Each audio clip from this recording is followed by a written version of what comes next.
Hi hello नमस्ते। मु आपणकर प्रिय प्रदीप नायक। शुभ सकाळ शुभ कामना और नमस्कार। और जीजु कुमार भी नमस्कार। कहीं आपण कथा मु रखिपारे से मु दुखित।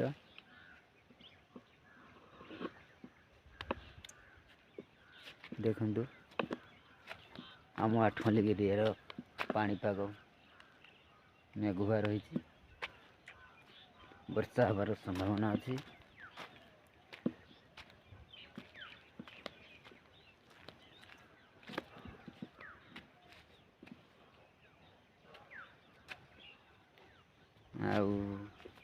आपण मैंने भल थे बोली आशा करे।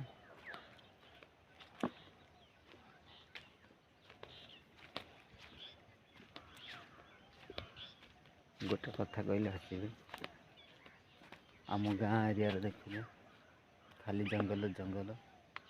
मु बर्तमान झाड़ा आसी आस देखिए।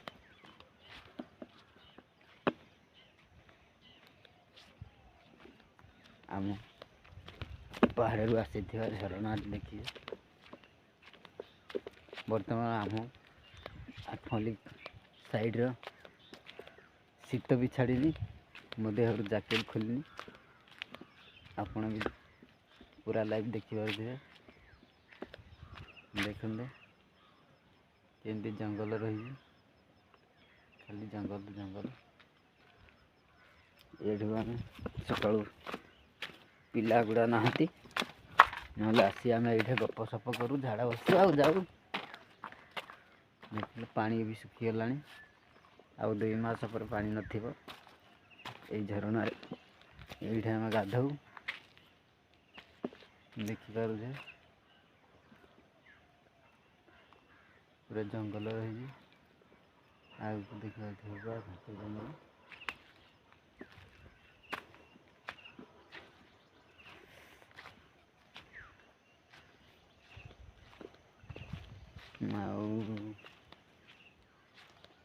मु दिने एमती घरे बसी कथा होता। गोटे सांग पिला फोन कला से टाइम रे मो स्त्री थाई पाखे। मु जानी ये इंटी कह बोली लाड सुगर दे कथा होता से बड़ा कथा ला। आम गाँ बड़े बुली आसन कौन कर खाली घर न बसीज कौन तो माइकिना छाड़देनी कि शुणी मो स्त्री कहते हाँ ये पिलाटा कड़े सतरा डिग्री एमती कहे। मुझे टाइम हस रखिपारे। एमती मजा कथा शुणापी मो चैनल को सब्सक्राइब करें, बेल आइकन बजाई दिंतु। मु आपण प्रिय प्रदीप नायक। नमस्कार, जय जगन्नाथ। एमती ओडिशावासी मत भल पाइबा दिंतु, देउथिबे। जय जगन्नाथ।